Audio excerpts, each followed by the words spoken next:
Landon, welcome. Thanks, man. We're a couple weeks off Houston PR there, and how's everything feeling as you recover back down?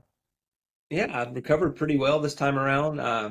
I think I stopped counting the number of marathons I've done, but I've done enough. I've done enough Yeah, that, the first like one or two that you do, you just feel like I'm never going to walk again. Like I see stairs, but I will never use them again. Um, then you do some, and what's really sick and twisted is that whenever you're not sore, you start thinking, did I push hard enough? Like yeah, my yeah. Garmin says I still have a readiness score of 12. That means I left 11 points out there somewhere. So all that to say, I'm actually feeling really well. That's good. Yeah, and like this was our first marathon together, but obviously, as you stated, you've done a bunch. And so, what got you into marathoning, and what does your pathway look like before you and I linking up for this Houston build here? Yeah, so I ran started running probably in high school, late high school, during college, just recreationally. My dad got into 5Ks and 10Ks, so I did some with him. And then my personality and love for abuse um, just kept pushing the distances further and further. So I did my first marathon in 2014, just under 4 hours. So that was just a big goal. That was something I thought like I want to do this and did that and thought that would be it. But then I caught the bug and then I did several over the next few years. When I moved to Houston in 2017, found a great running club here. Shout out to the Cypress Running Club with some really fast guys and saw people taking this seriously. Like when I ran the first few marathons, I was just, running whatever, whenever. I felt like as long as I ran a long run of 18 to 20 miles, at some point in the cycle, I was ready to complete the distance. So I started running more miles and experimented with a couple of coaches, training plans, but I kind of plateaued. 4 hours to 3:45 to 3:30 to 3:15 were all big jumps. Then after 3:15, I found myself just in a place where I wasn't improving much, and just got online, read some reviews, and I thought, this Canadians are very nice. So I know he'll be encouraging because he's Canadian. And then also, your resume was so impressive. Training philosophy really aligned with how I think I respond, what I respond well with. And so then we got to work together. The combination of having a great group of friends to run with and your training and our philosophies lining up so well, I thought was a good fit. Yeah, it's been a blast. And I think this is one of the cool things about online coaching is you don't have to leave your run group, right? Like, Yeah, yeah, we did tweak a couple things. You weren't necessarily doing the same workouts the same days, but most of your long runs you had people except for when you were traveling. Like you got to do a lot of stuff, and I think yeah. that's really cool. I know, part of your work life in particular is very community based, obviously, and I think Hmm. having that from the running side is really crucial as well. Would you agree? Right. Oh, yeah, I think that's really important. And then on long runs, during the marathon build, we were doing a lot of workouts in the long Yeah. runs, but we still being able to start, warm up, cool down. People who may not be in a structured training plan, they hop in and do some of your workout with them. Or there were times where me and a friend had something that was somewhat similar, and I could just shoot you a message, say, "Hey, what if we tweak it just a little bit?" And you were always so flexible to work with that. But even if you're not running with them the whole time, it's just nice to know they are around. I had one friend who always would jump into my workouts with me, and if we were doing a lot of MP work, I would say, "Look, you're my. I want you to know, like, I'm glad you're here. I'm not going to talk to you, like when I'm running marathon pace. Like, this isn't. I'm not really conversational, but I'm not being rude. But just we'll talk afterwards. We'll get a cup of coffee. Yeah, we'll save it for the coffee. We're the Yeah, same way here. Like the local yeah. group I train with, and my wife does. It's like everybody's doing something, right? Like Mhm. different builds. Different, I mean, like for you guys in Houston, like everybody does Houston, really, right? Because it's Right. right Yeah. there. But up here, it's all different builds and different things. But I love Mhm. the idea of just knowing Sunday morning you show up. There's 10, 15 people. Somebody's going to help you with some of it, or whatnot. And I think it just makes it so fun. And that's why like I've always tried to be flexible with my athletes who have run groups, because it's like that's such a crucial part of it, to be out there, to not be slogging 15, 16, 17, 18, 19, 20 miles kind of solo. So what was your favorite workout of the build? Actually, I don't think I asked you this Mm. after the race. Yeah, so I love the marathon pace long runs. I Yeah, just I'm, as you probably noticed from my splits, like I'm pretty I'm pretty consistent at that Yeah. tempo to marathon pace. Faster, like 5K, and that's what we're actually working on this spring. I'm sure we'll talk about it Yeah. eventually. But that anything faster, I don't really enjoy. so, Yeah. so the longer tempo base, and also long runs are so long. You know, when you're Yeah. doing 16, 18, 20 plus miles. So knowing that the variety of, I love the alternator. You know, 30 minutes easy, 30 minutes marathon pace. 30. It just makes the mileage go by faster. And you did one workout where when I saw it on paper, I was like, what's wrong with Brant? Like I thought Canadians were nice. But the was I think 100 minutes at marathon pace. Oh yeah, Um, yeah, that one. Yeah, yeah. so intimidating on paper. Yeah. But then I had a friend who's like, "Hey, you wouldn't complain if he just told you to go run a fast half marathon, would you?" I was like, "Okay, that's a fair." but Yeah. but running a half marathon doesn't seem as intimidating as 100 minutes in the middle of a 70 80 mile week. Biggest Uh, week. Yeah, yeah. yeah, big week. But I really did enjoy those long run workouts.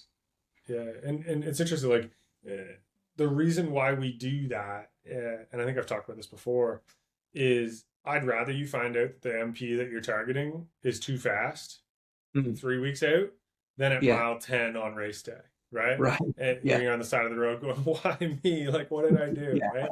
And the other right. thing too is it does give you a little bit of that grindy feel of like what the middle of the Mhm. marathon's gonna be like because there's usually a big workout on the Tuesday or Wednesday leading into it. Your mileage is still up, and so it's a good workout to come out of and go like, I could probably do that for another 50, 60 minutes today if I really had to. And it's like, all right, what could I do if I taper down, right? So it is intimidating. I've done it a bunch of times, and it never gets easier. I can promise you that. Yeah, Like even my wife's done 5 or 6 builds. She's done that workout I think every time, and every time she's like, can I hit it? What can I do, right? And she's run right. 246, and so, but it's very purposeful. I almost always have that workout in builds for people because I think it gives you, if you pace it right, your confidence is sky high going into race day. It gives you a really good kind of simulation of what it is you can do. So, and I think if we look back, it was pretty dang close. Like I think I had said to you after that workout, I was like, I think you're going to be probably 303, 305 would be kind of the pacing. And Right. I don't think we said it off the top, but you did run 305 for a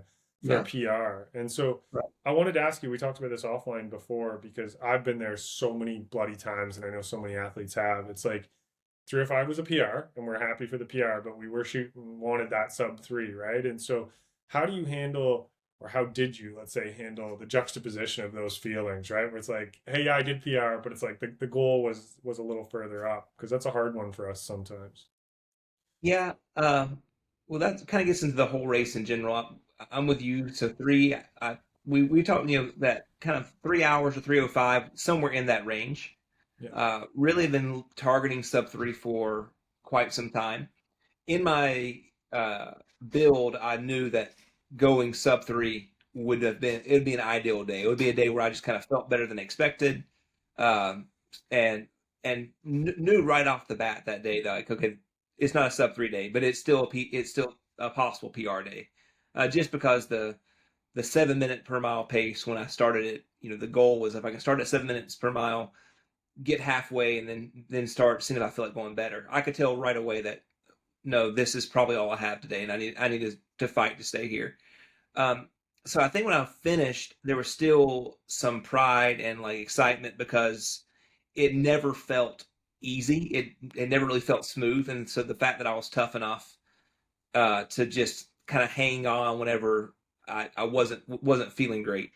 I was proud of that, and I also feel like I really did my best for the day. So there's, and it's a 1 minute PR, 306 last year in Houston, 305 this year.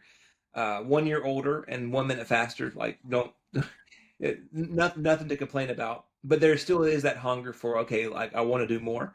But then it was more based on what I need to do. Like, what are my next steps to be able to do that? And um, so celebrating, but I think everything in life's like that. You want to celebrate where you are, but then you also look ahead, like what can I do? How could it be better? So I felt probably more excited than disappointed, but there was just enough there to go.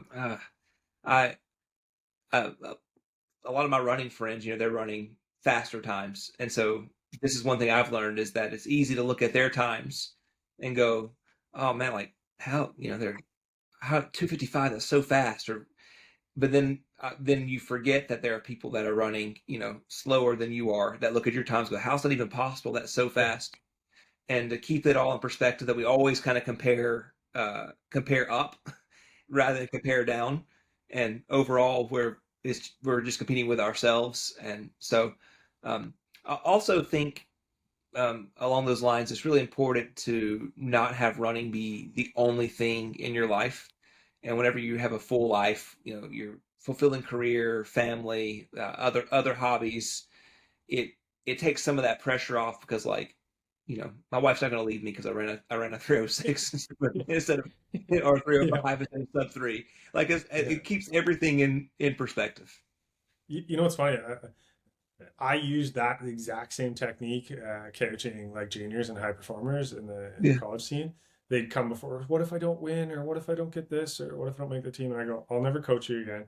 Your parents are going to leave you. You're out on the street. You're never going to run again. It's okay. Now that we got the absurd out of it, can we focus on the task? Yeah. You say it lovingly and jokingly, but it does highlight this idea that, even for my pros, like, Knobs, who, I know you've seen some of the Hmm. stuff we've done, and, Yep. and what he's running stuff. It's like, at the end of the day, he's also looking at people going, how the heck do I get down to 206?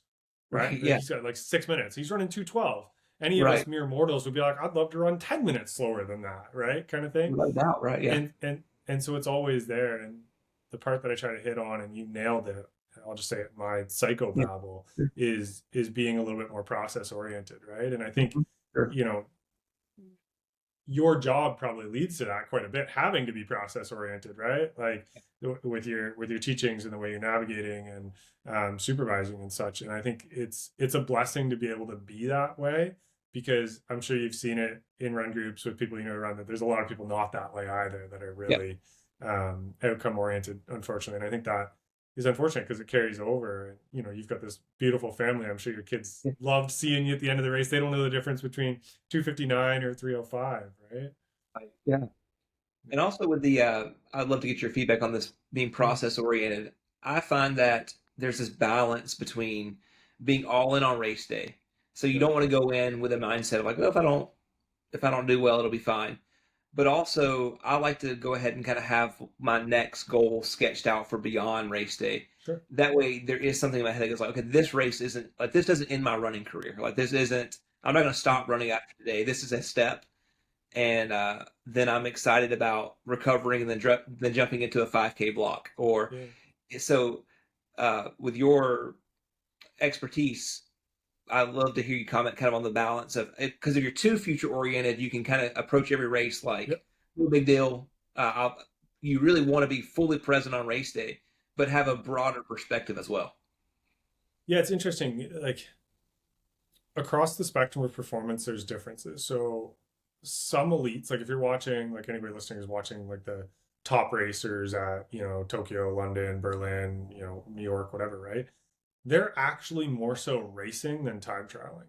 And so that becomes a bit of a difference, because when we're time trialing, like most of us do, to hit a BQ or a barrier that's arbitrary in the truest sense, but we've put it there as a level of importance. Like there's nothing different between you being a 305 marathoner and 259 marathon other than 6 minutes on a piece of paper on the internet, right? Right. And so there's a difference in how we approach races. And this is why you'll often see way more dropouts across elites too, because they're looking at it and going, I can't race today, right? I'm not racing well. And so I think you're correct in the statement that there has to be a balance. And so one of the ways you can conceptualize it on race day is, for the marathon in particular, the first 10K, we'll say 6 miles because most of my listeners are American and I know you speak both, but um, the 6 miles is just being in it. It's not thinking about, am I on, am I off? Like you got to check. Obviously, from a pacing perspective, don't be way too far on, right? Right. But the first 6, 7, 8 miles is just being in it, not thinking, what is my goal? What am I trying to run? Am I going to hit every mile exactly right? And I think if you do that, it buys you some time focusing on the process of being there, looking around at the crowds, maybe seeing the people around you, body checking, feeling where you're at. And then once you get past halfway, then it's like, okay, for you, let's say it's 100 minutes of being focused on the goal, Right. right? And I think that's the juxtaposition we have to have. And then I think there's times where, like, you knew relatively early from our conversations that it wasn't a 7 or a 3 hour day. It was probably Right. going to Yeah. be a 303 to 305 day, right? And Yeah. so when you have that realization, and this is where if you're trained and you're finely tuned really well, you know the difference between 6:55 is going to blow you up versus 7 minutes I can run all day, Right. Yeah. right? And that's where you have to shift back to process.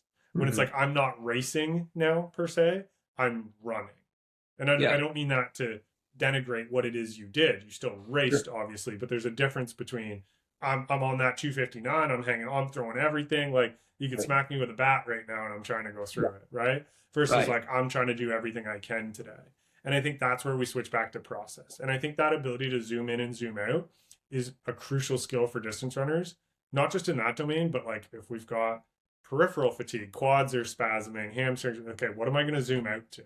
Right? Because if I zoom in on that, you're going to be like, oh my God, I'm blowing up. This is going on. So the example I use in my clinical practice all the time is if you have a sliver in your thumb, right? And it's bugging you and you're trying to get it's the most annoying thing you can have, right? And I walk up and I just whack you in the arm. All you're thinking about is your arm right now, right? You've zoomed out from what's going on. And so that's the same thing you can use as a runner on the performance side, where it's like outcome process, outcome process. So, a very clean example, I wouldn't say do this, is if a race has mile markers, right? As soon as you see the mile marker, you're in outcome mode. What's my split? Until you see that next mile marker, you're in process mode. What's going on? How am I doing? Am I feeling good? What am I thinking about? I'm happy to be here today. I'm grateful that I get to do this. I'm fit, etc. Next mile marker. Okay, am I in the right process? So that you could do something like that as well. I don't think anybody races their best solely when they're process oriented, because I think there has to be a little bit of an attack mindset, a little bit of a hunger to reach, if you want to call it peak performance or like whatever excellence might be for you. If that makes sense. Yeah. Absolutely. Yeah. And so it's a good question because it's very hard and it's also personality specific, right? Because if you think about personality traits, for anybody younger, they won't remember this, but like we used to have volume dials on things, actual dials that you would Yeah. twist and turn, right? Yeah. And so it's best to think of personality traits like a volume dial. Mm. It's like I like loud music sometimes, but when it's 9 o'clock and I'm in bed, I really don't like loud music, right? So I want to be able to turn it down depending on the situation, right? And so that's the same thing with process versus outcome orientation. Sometimes you got to turn it up, other times you got to turn it down, right? Depending on which one's leading. And so that can be a hard skill for runners because I talked about this in my book a little bit. We're very driven by the number, right? And so it's X time to qualify for Boston, plus or minus a couple minutes. It's X time to be in this corral. If your marathon's got a 2 in front of it, you're somehow on the hierarchy above everybody else, right? And while that is very pressing and seems like it's important, at the end of the day, I can tell you, nobody can tell you my marathon time from like 4 years ago, Right. right? People in my own run group who know me can't even tell you what my PR Yeah. is. They could that year, right? So Yeah. I mean, the thing is, you run a really fast marathon, and for the average person, they're like, "But have you done an Ironman?" yeah, Like, yeah, I've got it. Yeah, yeah, even like, even when I was running fast fives and tens and halves, I'd get people to be like, "Yeah, but have you done a marathon?" And I'm like, "No, but I could tomorrow." Like at that level I was at. And they're like, right. "Well, I've run like 258." It's like I might I probably could have run 230. Like Yeah. but it's like no, you haven't done it, right? So Yeah. I think oftentimes when we don't take ourselves seriously as much with it too, it lessens the emotional burden of going after it. Like at the end of the day, most people got into this sport because there was an element of fun to it. Sure. Like Yeah. it's fun showing up. It's fun running with friends. Like the people that like you and I never would have met if it wasn't for running, as an example, right? The people in your run group never would have met, right? And I just think that that's like beautiful. And I think sometimes we forget about that because we just go, yeah, but did I run 30 blah or 250 duh, right? And it's like, yeah, at the end of the day, nobody's going to remember. Like, I tell people all the time, I'm super fortunate. The 3 guys who stood beside me in my wedding with my wife, all are because of running and all know my wife through running as well, too. It's like, Yeah. that's better than anything I'll ever do, running wise or coaching wise or anything, right? Is to have those relationships and those people. And so I think it's hard. Chase the numbers for sure. I'm not saying be laissez faire and like, I don't really care. Like you said earlier, you gotta balance those two. But I think we oftentimes lose sight of the meaning and the fun of what it is we're doing. Right.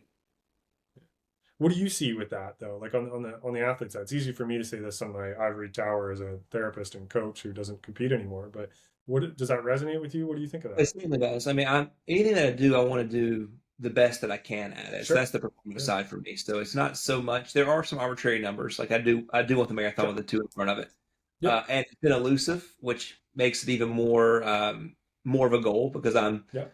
uh, I've most things in life when I've wanted to do them, I've stuck at it and been able to do them. And this has been the Yep. one that just kind of just is always seems to be one step beyond, and that drives me crazy. So I'm going to do it. We're going to keep working at it until Yep. until we do it. Till we get it. But on the other hand, running just the act, the process, the training, the day, getting the miles in every day, uh, seeing so many cool things throughout the world on a run.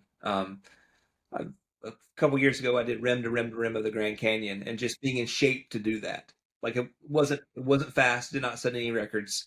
In fact, I think at one point Scott Jurek like passed me on the trail, and I'm like, that's not even human. So like what I was doing and what he's doing, we can't call them both running. Like Yeah. he's Yeah. that's not the same thing. But just those experiences with friends, seeing parts of the world that you would never see, the feeling of going on a long run and then coming back before the family's out of bed yet and bringing coffee and donuts and just getting the whole experience and what running adds to my life is so much bigger than the time. But if I wasn't chasing a time, I would not be motivated to do all those things. So it is truly the yin and the yang, keeping those two things in balance. Yeah, it's interesting. I used to joke when I was younger. There's two things in the world you can't control: how fast you run, and you can't make someone love you. And other than that, you can probably work through everything else if you work hard Yeah. enough, right? Yeah. But you can't do those two dang things, which are the things us runners want the most, it seems. And it's interesting. I know a runner who is a multiple Commonwealth and Pan Am Games medalist, um, and is an Olympian. And they said that obviously when they were competing, they were trying to be an Olympic medalist. But when their career is done and they're 20, 25 years removed from that, they remember the pursuit more than the outcome. Like to one point, like this person actually went to show the medal at the school and realized the medal wasn't in the box and didn't know where it was. And I was like, I love that message. As hilarious as that is, that they're maybe that aloof. I took it as like they were so happy with the pursuit that it didn't matter that the medal was, hanging in a box or wherever around them. And I took a lot from that because I was like, I looked up to that person's competed at an incredibly high level and won medals and stuff. But I think it's a lesson even I can sometimes take and all of us can take too. So not to take away from any of our results, obviously, but I think that point you made, like you get to come home and give coffee to your wife and see the kids and do all that Yeah. stuff and feel like you've accomplished something before 9 a.m. on a Sunday kind of thing, right? And so it gives way more than it takes. I think that's for sure. Certainly. Yes, sir. You had mentioned traveling around, and I know for work, and you were brilliant navigating this. It was truly a joy and easy on my end, but you travel a little bit for work. If you want to talk about it, you can. But also, we talked offline what it's like to be able to just see new cities and culture and people and everything when you travel. And so, what was that like navigating the build with your work travel, which is obviously quite important to you, and running and navigating everything? Because you did a brilliant job. I don't think you missed a single run in the entire build. Yeah, I really do enjoy seeing new cities in that way, and I love to run when I'm traveling because it is an easy way to see a lot. It also normally what I do, I'm a speaker and a professor, so I'm normally teaching, speaking, and having that time to clear my head to get out and do what I to keep me in the same routine as if I was home. It's really important. It feels like like it's like I have a cup of coffee in the morning and I go for a run. I just need to do those things to feel like myself, and it really keeps me balanced. But there are some like challenges of how do I fit this in? Where how do I find a route? I know there's great tools on Strava, but I tend to just like leave the hotel and Go right, go left, go right, go yeah, left, and kind of just right. kind of Yeah, figure it out and try to figure out the day. Normally, ideally, my first run of the week would be an easy run, so I can kind of just yeah, explore on an easy run. And and flat out of spot. I might do a workout later in the week if I need Yeah. to. Um, but I think that is I try to have the mindset that I'm going to run every day. And if something happens, it's okay. Like life happens. But when you're traveling, there's a lot of excuses not to. Late nights, early mornings, all that. But it really helps my mental space to know like I'm going to run, and then I can set my alarm and kind of work backwards from where I'll be wherever I need to be. But it's added fun. It's also really cool, no matter where you are in the world, to see other runners. In this last build, I was in England for a while, and I spent a few days in London, and just to see all the runners along the Thames River, which is so cool. And then we spent some time out in the countryside, and I'm running in these very narrow roads, not built for modern traffic because they're so narrow, but beautiful runs. But then you would kind of pop out onto sidewalks and just see runners everywhere. And I don't know, just for me, that's a lot of fun. Yeah. It's one of my most favorite things, like when we travel, is just go see Mhm. things with running. Yeah. Um, I wanted to ask you a question because I know this and I know a little bit of the research with it, but I want to see if it holds for you as a speaker and a lecturer. Do you find like if you run that morning, if you're lecturing either in the morning or the afternoon, that you get ideas or you see things differently about something you might want to say? Like I'm sure you have, you know what you want to talk to topics and stuff. But do you ever find like it makes you a better speaker, presenter, lecturer because you've got those free moments where you kind of just think, oh, I could say this a little bit differently, or I saw this one thing that I can now tie into a narrative about what I'm going to talk at the locale and stuff. Like, do you notice that? Oh, certainly it helps clarify thoughts, or I'll have ideas on the run, make connections I hadn't made before, Yeah. and so I think there is the mental clarity.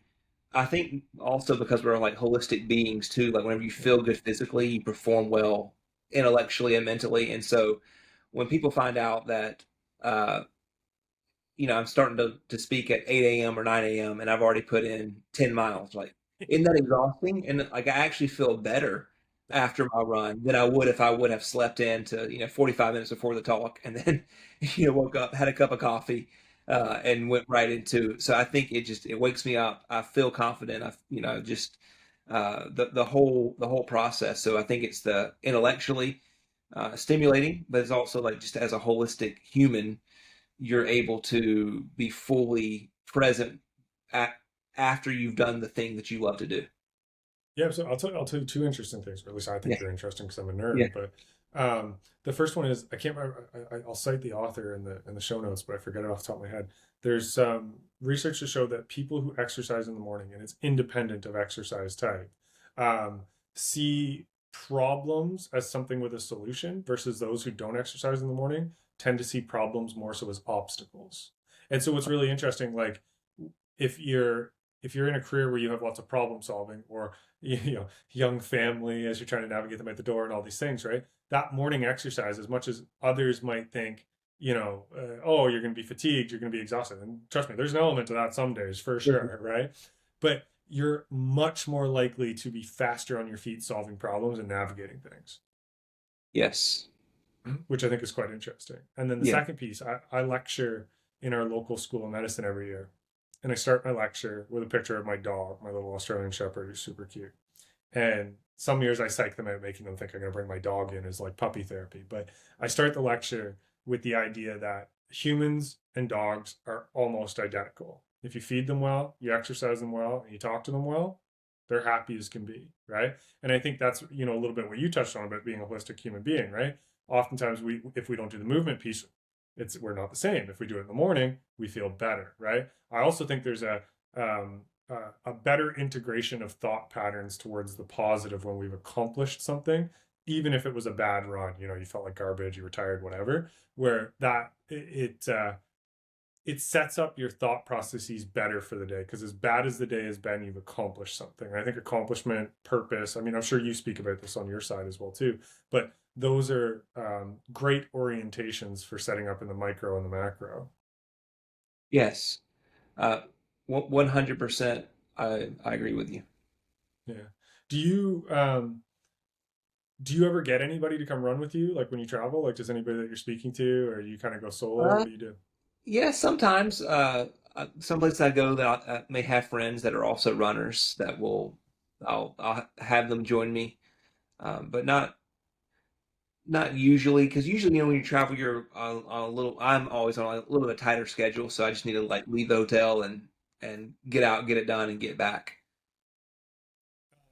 One of the interesting things I don't see covered as often is dads who run. Not many people. We talk about moms, and rightfully Yeah, so. They take on a lot, especially in the early ages. But yeah, I know you try to be involved with your family. I see, sure. beautiful pictures of your family and such. And what's that like? Trying to show that example for your kids and be that person who balances everything. Yeah, well, first of all, it is because I have my wife is amazing, and we're Yeah. blessed and privileged enough where I she doesn't have to work outside of the home, and Yeah. so she's very present in all that I do, but also home with the kids, which gives me a degree of flexibility. So whenever you look at someone who's myself, like with all, I have a lot of responsibility and I still manage 80 miles a week, but that's because I have such a strong family support system. So uh, but I do try to find a way. Matter of fact, I'm going to do my run this afternoon. I didn't run yet today because Yeah. when I woke up at my normal time, but my I was in my office doing some reading before I went to run. I plan on running. My daughter, my third grader, she came in. She wanted to hang out this morning, so we're just hanging out together. And by the time that she was ready to move on with her day and get to school, I missed my window when I could run. It's like I'm always going to do that. I'm always going to just be willing to miss and reschedule and work things around. So family is priority, and I'll often do all that I can to make sure that I run and not miss time with them. Then to also show the positive example of exercise and living a physically active life. We do a lot of hiking as a family, so trying to just get that value to them and make them be a part of it. So that's something else. I love for them to come to races. I love them to be part of what I do. So it's not like this is my thing and then I come home to them. So like everything we do together, and every accomplishment is our accomplishment. And if I do a destination race, you come with me and we'll go do something really fun afterwards, which is their preference. I've learned this. If we're going on a hiking trip, they want me to run a marathon the weekend like before. So just say I race on Saturday or Sunday. That when we're hiking, that the rest of the time, that I'll just like chill out a little bit Yeah, and you're not taking off on them because you get. not want to do the 20-mile, climb. So, but I really think that's important, and it's like everything else we've talked about. There's just this balance that we have to, where I think I've met people who are so protective of family time that they sacrifice some of their like running or fitness goals because like I need to be with the kids, but that actually there's a chance, and every situation is different. But I feel like I'm a better father. I'm much more present whenever I am getting in and meeting those goals. And if it means that I'm away for an hour or two on Saturdays when they're up, I think when I get back home, I'm a much better version of me for the rest of Saturday than if I would have, been there from the time they woke up, if that makes sense. Yeah, so I think, I've got numerous athletes who are parents, and I think you're seeing this on the elite end more and more, in particular on the women's side, as, supports have been built up on the elite women's side where they could take years off, have kids, come back, in particular on the marathoning side. I actually think it's a bit of a superpower to have a family. And Yeah. I fully recognize say that as somebody who doesn't have kids and knows how insanely chaotic it can be. But I do Right. think it's a superpower to have that extra value and meaning and purpose behind it, right?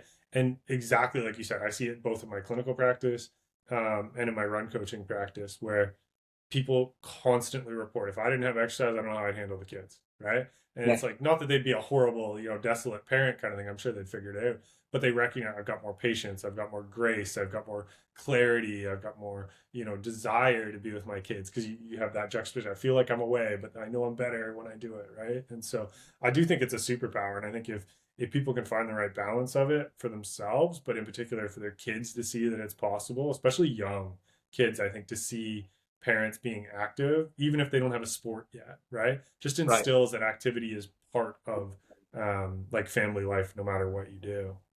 Right. Yeah. Yeah, I think there are also some sacrifices. So there may be times where my run club, we're going on a little field trip that sounds like a lot of fun. But I know that if I add an hour drive, to the long run, an hour there, an hour back. It's just going to take me way too much time on a Saturday morning, and I'm not going to be able to.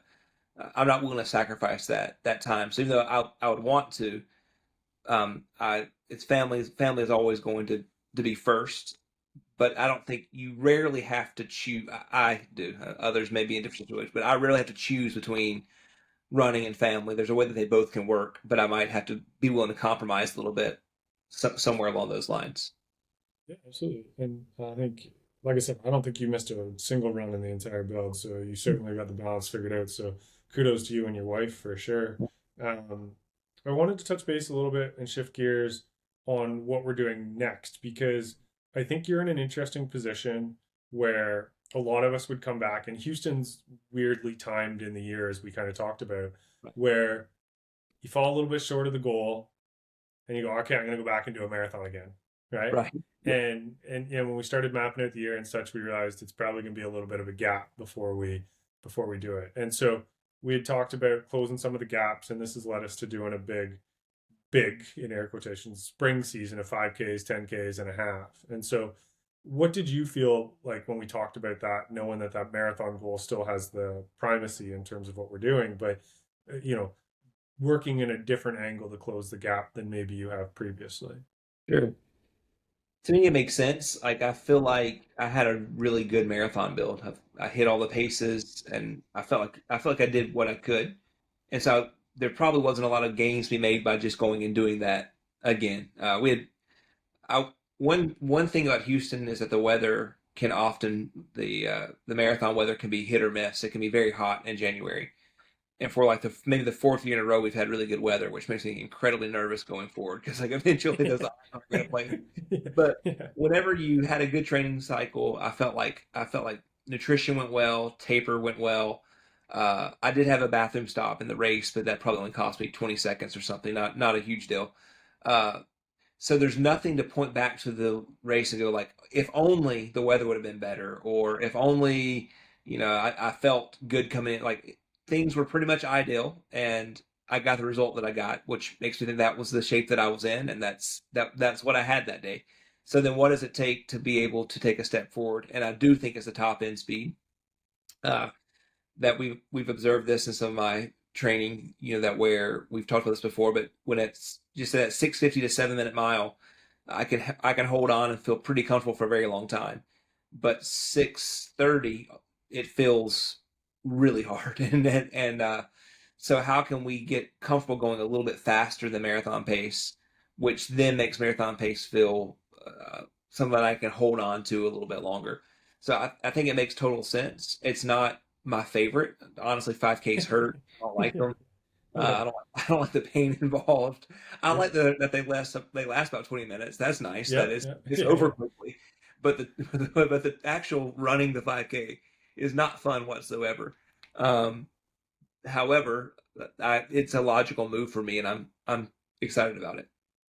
Yeah, it's interesting. I've been toying with this idea you're putting out there. I haven't fleshed it out, so I'll put it out here and let me know if it makes sense to you. I know I could get skewered on the comments, I suppose, but um, I think running is very interesting because we have these two kind of ideas. It's like you're either like mileage and zone two or like high intensity, right? And I think as you've seen through training, and I think most people who routinely train recognize it's more about the ingredients and how they go together. And I think oftentimes what we forget is that trying to raise the ceiling also raises the floor, but it also works the other way too. If you raise the floor, you raise the ceiling. And I think a lot of times for marathoners, what we do because of the nature of the event is we go to raise the floor, right? We do the aerobic, we do the volume because we need that durability to be able to go three plus hours. And then I think where people get trapped is they think, well, I just got to keep bringing the floor up and the floor up and the floor up. And so I think if you think of it as like a pyramid, right? And performance is the surface area in the pyramid. Well, if you keep bringing the bottom up, it doesn't actually change the surface area. And so I think you have to do both, right? You have to bring the floor up and the top up. So you create a bigger triangle or a bigger surface area of the triangle. And I think the trick is how do you make it so your triangle isn't really tall and skinny or really wide and short? And I think Yeah. that's where, if you use like a baking analogy, right? It's like I can put flour and sugar and an egg and milk in a bowl and I can make a cake, but it might not taste very well, right? And it's like, but if I put them in the right proportions, it might taste well. Probably not for me because I can't bake to save the world. But I think that's the way to think about it for running. And that was the approach I took when we kind of came, post Houston, where it's like, hey, well, that's a gap we saw in the build, and that's probably limiting that ability. And so it's like, okay, for you, for 4, 5, 6 months, let's raise that ceiling up because we knew we got the base. And we're not going to just kick volume to the curb. It's just change a little bit and try and get that triangle bigger for you. So, next build, we can look at it and go, I'm running 645, 650s. I pretty comfortably on that 100 minutes. Like, okay, I'm in this now, right? And I can do it. And so uh, I'm glad that you were amicable to that because sometimes when people are like, nope, nope, nope, there's going to be this spring marathon that I'm going to go do right here because I got to do it. And I think it's Right. hard to come back and close that gap because you're going to the same well over and over again. There's only so much you can do. Yeah. Yeah. I've done this long enough before we started working together where I did that. You would run one and then you would immediately recover and then get right back into a cycle and then recover and get right back into a cycle, and saw that there's really limited gains there. It's one thing whenever you have a race and there's something you can point to that just didn't go right, and you Too can talk hot, yourself, yeah, yeah, you can just talk GI, yeah. yourself into like, hey, I want to try this again. But like I said, whenever we've had a good build and the conditions were good, like well, that is the shape that I'm in, and how do I want to do that differently? And I'm not going to do it just by doing the same thing that I've always done. Also, Houston, like living here, the weather is always a factor on. Um, it's just so hot for so much of the year. So at after Chevron in January, we get some cool weather, but by end of February, early March, it starts getting warm again, which means that it's hard to find a good marathon and be able to accommodate the weather without having to travel. Um, so that's the thing about where I live. There's only 2 or 3 good marathon months in the whole year. So, Yeah, yeah, what is it like? Probably what, March to September is useless for racing, more or less, yeah, down there for yeah, you guys, right? Yeah. yeah. So, And it's interesting even for training because you get in the heat of the summer, it's so hard to hit anything close to race pace, yeah. and so you're having to really rely on heart rate data, and that means you normally go into that fall race having not touched race pace on the roads in months, like so. All that hormones altitude. Right? Yeah, All the hematological effects. yeah, So, no, it's good. And I think it's going to be a fun year for you. I think as yeah. much as you hate the 5K, it'll be fun to challenge yourself and do something different and really, well, I mean, you can try to PR way more times in the 5 to 10.5 Yeah. in a year than you can the marathon. So, Yes. yeah. What are you most excited for looking ahead to this year? Yeah, I'm excited just for another year of consistent training with you. We started working together, uh, what, maybe May last year? Yeah, I was gonna say June, so May, June. Yeah, Yeah, that's about May, right. Yeah, June. yeah, So I think having the whole year should kind of strategically building together with this 5K block, and then we'll get to the end of the spring and then decide if we want to target something like a marathon in the fall or maybe yeah. maybe a half and then see. But I think working together, putting the whole package together, because this time, like this year, we're already halfway through the year, and I kind of had done my own thing, and we started base building essentially for Chevron. So I'm excited to see how it all progresses and builds, and having someone like you to talk through. Okay, here's what we did in the spring. What's the next best step for to spend our time in the summer, and then to go possibly into Houston next year with a lot of confidence that we've strategically built a whole year to peak in the marathon at this time. Yeah, yeah.